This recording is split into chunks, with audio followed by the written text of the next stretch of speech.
Hi John, how are you? Hey JP, doing well. How are you? Good. It's a little bit chilly, but hope your side is going well. Yeah, it's definitely chilly here as well, but glad to be chatting with you.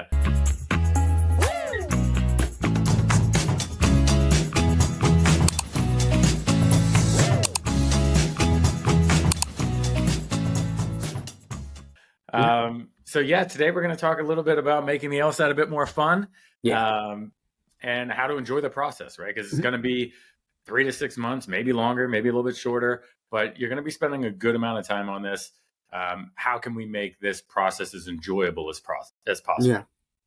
I think for this, it's really, on the personal anecdotes and just people hearing a broad range of things like, oh, I didn't think of that. Or I know one thing that I think we talked about maybe off air, but was I think you were asking me about myself. And I said, oh, yeah, I found study buddies in South Korea. And, there's so many things you can do to make it a little bit more enjoyable. Yeah, for sure. And having some sort of camaraderie, I Yeah, think, does help a ton. yeah, Um, if you can find someone else who's studying, who's local to you, and then you guys can kind of team up on things, yeah, that can be constructive. If you can't, maybe they're halfway around the world, right? yeah, And you can find someone who wants to team up that way. If you can be on similar kind of like skill levels, that's usually good. And maybe with like complementary skills too. If one person's good yeah. at reading comp, the other one's good at logical reasoning, uh, that can help. Uh, but yeah, what are some of the other things that you found to be useful as you were studying for the LSAT to not make it such a slog? I think personally for me, one thing that was huge was, and maybe this also connects with you, but is having an incremental mindset. I feel like it sounds so airy and fuzzy, like, oh, how is that a concrete thing, that translates to something. But I think that is huge, because it's not a linear process. And as you reach some bumps, I think having that mindset where it's like, okay, this is a moving average. Okay, I just want to get 1% better.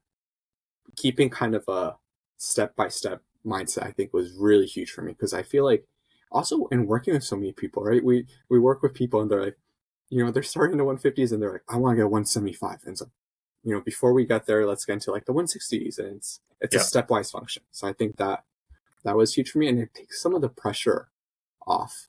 Um, so definitely finding outlets, like camaraderie or forums. One thing that helped me was I found when I started explaining stuff to people, let's say we're at different stages, but Yeah. someone posted a question on a forum and I would read other explanations, I would give my own. That kind of helped me, by helping someone else, it kind of made me further like secure that concept in my, in my toolbox. So little things to make it less like like suffocating, I feel, because so many people are just like, oh, 175, 175, Yeah. Yeah. Yeah, and celebrating those wins along the way, right? If Yeah. you're at a 150 and you want to get to a 175, all right, that's great.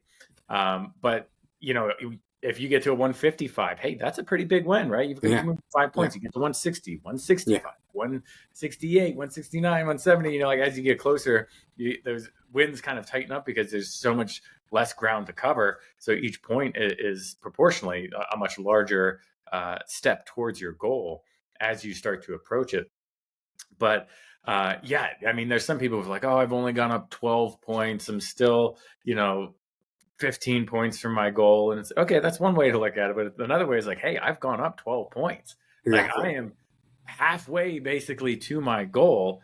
Let's keep this thing going. Yeah. Yeah. Yeah. And give yourself a little bit of a reward. And also like, yeah, we try to think of ourselves as like the really complex, but we do respond to incentives very, very Yeah. well, and especially Yeah. if they're like immediate and they're, Yeah. so like we can do that for ourselves. We can incentivize ourselves. Yeah. I think that point is huge, right? Where it kind of helps get the ball rolling, right? And get rid of like empty fluff where it's like, okay, this Friday I have this event. I'm going to treat myself to that event. So that means these 3 days prior, I'm going to get A, B, and C done. Yep. Um, yeah. And how much One more thing, fun is that event now that yeah, you're like, man, I earned this. I deserve this. Like, yes, exactly. I worked Yeah. my tail off this week Yeah. to get to where I am. And I feel really good about the work I put in. So I get to go and enjoy this versus like, if you shirk some of that work and then you get there, you're like, man, I shouldn't be here. I should be doing. FOMO. Yeah, yeah, exactly. Yeah.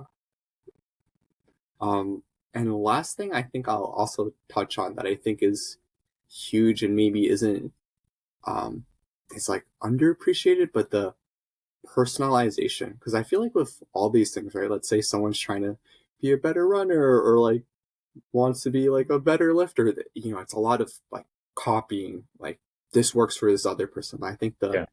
personalization is huge, right? Where it's like try this, try that, and you know yourself best. So um I think the personalization makes it more fun. So I think like for example, I know uh humor and kind of making things quirky to myself makes any sort of studying more fun. So I think um yeah, having students or just people acknowledge that there is that personalization that you can interject makes it more fun.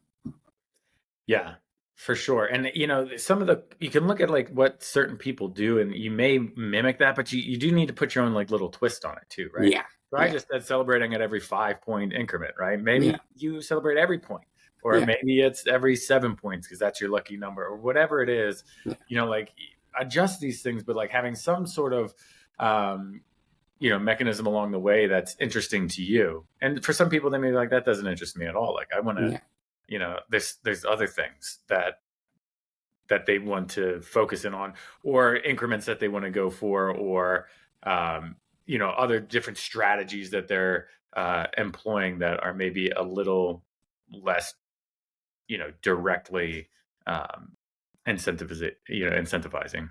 yeah,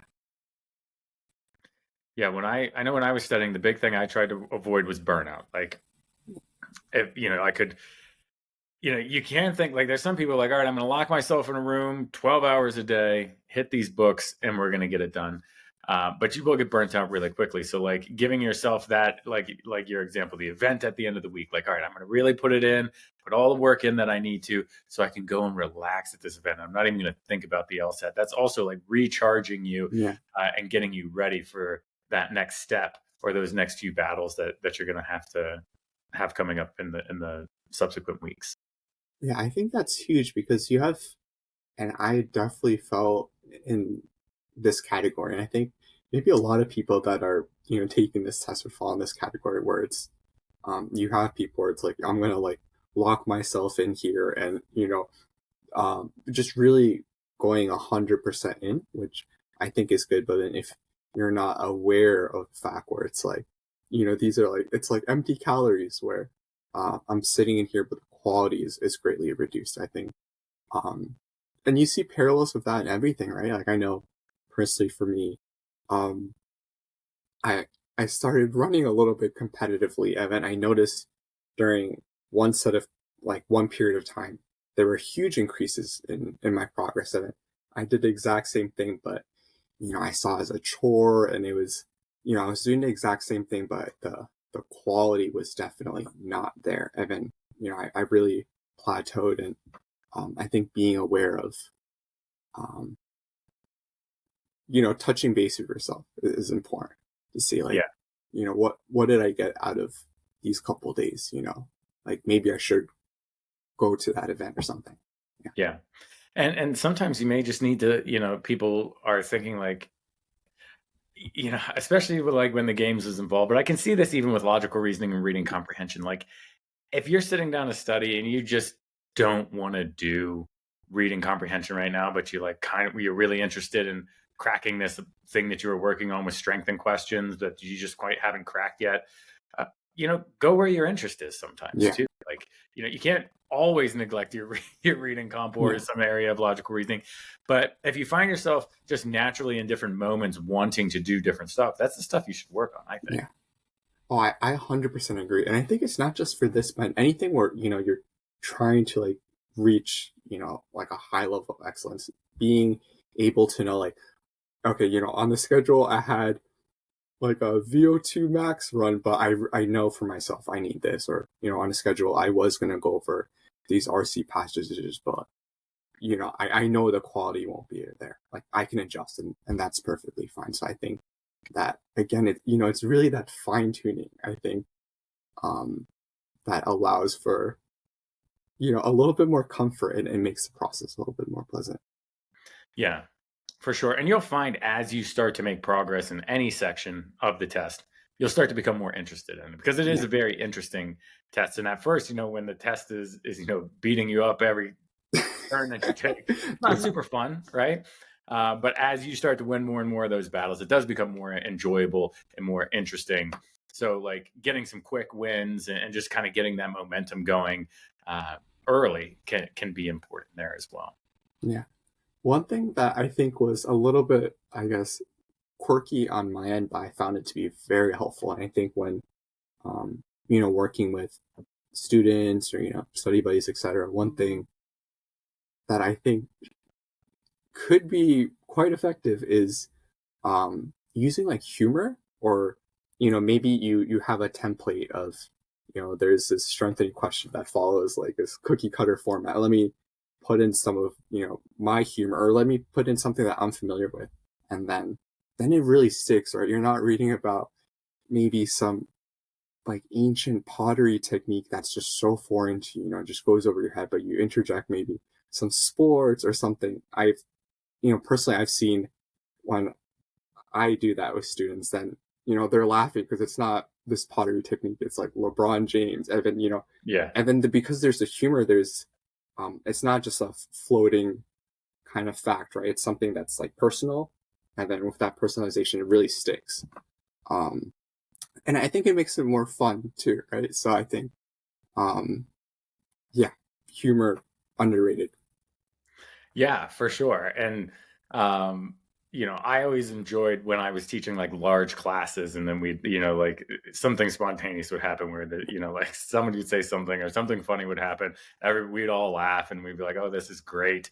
And everybody remember that moment Yeah, of like what we were learning, what was the question or what was the concept, or so it just kind of like kind of reawakens you and brings you back to like full focus and full conscious effort on the task that you're working on, because it does then become uh, more effortless. yeah, and I think part of, I guess it's kind of hard to control for those like moments of spontaneity, or moments where there's Sure. like an extra thing that makes it a little bit more vivid and makes it stick a little bit easier. But by being more flexible, saying, maybe you're on a forum, or maybe, you know, podcast, someone says something just absolutely ridiculous. And then from that, now how to like, um, do some like low res reading or something, right? Uh-huh. But I think the letting yourself to get out of the box a little bit, um, I think leads to just less pressure, but also leads to these moments where it's like, oh, because I let myself try this, this actually really, really works. Um, yeah, Yeah, and I like that idea of like just like pulling stuff from whatever medium that you're working on, or like, yeah, podcasts are always great because you can listen to those while you're kind of doing other creative. stuff. You don't have to be super engaged with it, but Yeah, if something hits, then it really can hit for you. And yeah, then all of a sudden you're like, oh yeah, I've got that. I remember uh, how to do that because of X, Y, or Z. yeah. And I think also, obviously, again, coming back to, maybe we see, um, I don't know, this like bodybuilder's routine, and we want to completely emulate it, but there's going to be some differences, right? And understanding those differences where, um, you you put in your own uh, personality and your own preferences, I think is big. So I say that because podcasts were extremely effective for me. So I tell a lot of like students, and I've told my study buddies just in sharing resources. Um, there's a lot of times, you're going for a walk, or you're on a commute, you're exercising. And I think for me, it helped me kind of stay in the zone. And it wasn't so effective maybe for, I know some people really like podcasts to like break down, maybe a certain question, and they're able to visualize all the sentences. Like for me, I think I need to see something like visual.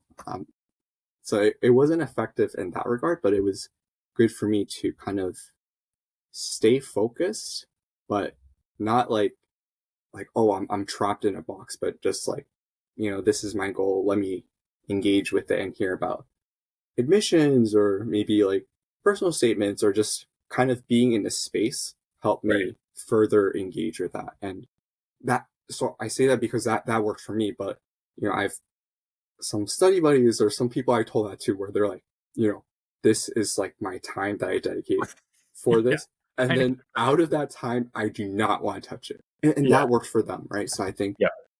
you give yourself the flexibility to try new things, but then you adjust accordingly. Just because it worked for me, your mileage might vary.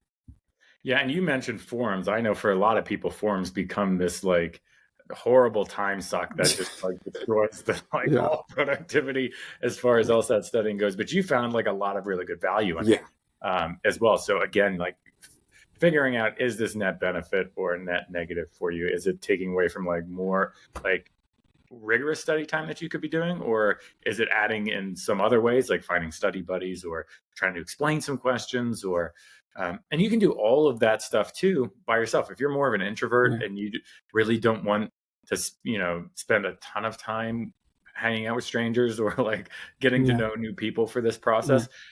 You can write out explanations and try to explain like certain things to yourself, or you can Yeah. go and like podcasts are very passive. You could listen and then also like um, interject where you think like, oh, well, maybe that that sounds pretty good, that doesn't sound super great, or the argumentation here was a little bit lacking. So there's a lot of different ways to engage with any of the material. um, I think when I was studying, I was pretty much I would be in it for long periods of time, but then when I was out, I would be out and I would turn off the switch in my head. I didn't even know I was taking the LSAT for a day, Yeah. at least one day every week, where I was just like, all right, the LSAT does not exist. I can't think of Yeah. anything about the LSAT, and that really helped me with like that recharge process. Yeah. One thing I'll say, I I think the recharge process is very, very important because sometimes you don't even realize that you're burning out, but you know, maybe someone will say a comment to you, or sometimes it won't be so obvious that you're burned out, but be able to touch base, hey, am I still enjoying the things that I normally like to enjoy? Say it's exercise or maybe seeing like a best friend, etc. I think sometimes others tell us. So having those guards in check, I think, is good. So you can step outside and be like, oh, how is the quality of what I'm trying to do? Is one thing I Yeah. thought about. And the other thing I thought about is I liked how you mentioned the introvert extrovert thing because I think forums or um, utilizing like forums or study buddies or having um, like utilizing these spaces, I think is really, really underrated. And I know you mentioned, a lot of people would be like, "Oh, I don't want to talk to someone else," or like that is like seems so annoying. But one thing I'll say is, it's um a lot of it's if you start working with someone, but you find that it's not too productive, it's perfectly okay to not continue those calls. I've definitely before I found I think the three study buddies that like we really made progress. I worked with some study buddies where it wasn't as, I guess, the reviewing styles weren't it didn't mesh too well, so it wasn't too productive a use of time. And there's no hurt feelings, everything is fine.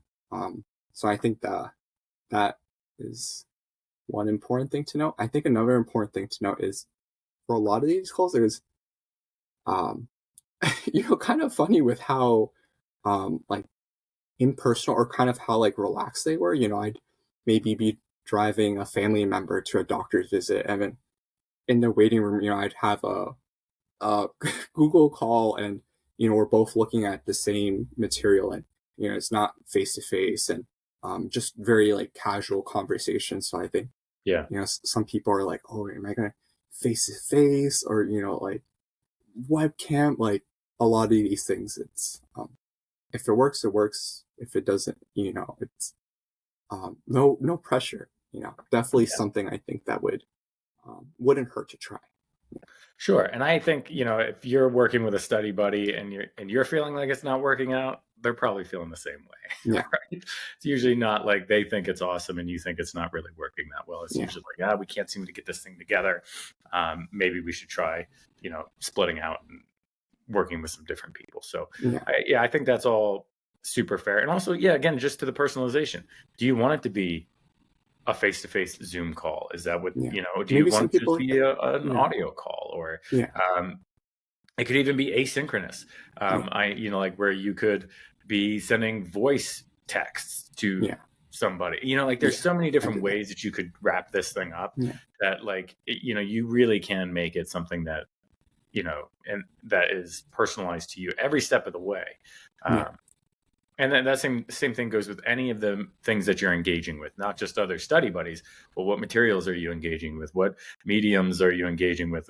Forums, and maybe there's a forum that you think is totally toxic, and you don't want to be in that forum. But there's another one that you think is super awesome, and you yeah, really love, yeah, being in that forum. Same thing with different materials or podcasts or any of the stuff out there that you could be engaged with. yeah. One thing I wanted to piggyback off is I think I really like how you said the voice note thing because um that's that really is so low effort, is done on your own time. You have someone that maybe complements where you are in in your journey, or Yeah. maybe similar kind of understanding of the exam, and just, like shoot a quick message, hey, I this is what I got, but I'm not really sure if how to get rid of these two. Can you let me know what, like, this is what I think. I love to hear your thoughts, and on their own time. It's Yeah. um very, very personal. So I thought that note was really excellent. And a lot of that comes back to, I think, really, um, I kind of engaging, or, getting, like, going into the mud, and really, um, I think, really getting your hands dirty, and working through these questions. I think that's a big thing you see maybe in the 160s. You kind of got to feel it when you're in the mid to high 160s. Like, okay, what are some, like, nuances, and, like, what is the implication of this one word? And like, I think that um really getting into it, I think, is aided when you're explaining to someone else, hearing their explanations, and everyone responds differently. So I think the speaking and listening was very helpful for me in raising that level of engagement. Um, because traditionally, I think what I did, and I think what most people do, is you're reading explanations online, or um, but there's just different ways to um, engage and um, up the ante a little bit. So it's good to explore. Yeah, and I've always thought that it is so much harder to write out an explanation for a Yeah, question than it is to verbalize it. Because yeah, like in the verbalization, we can kind of like, find where the exact issue is. And also like, you've said like, um, you teaching other people has been very helpful in your oh yeah, learning process, but also trying to explain to somebody else where you're struggling, that step can be very useful in your own learning process, because now all of a sudden you're not just thinking, all right, wow, I missed this question. You're really drilling down to like, all right, well, why did I miss this question? If I was going to ask for help, how do I even ask for help on this question? And that can start to illuminate some of the areas where, some improvements needed. yeah.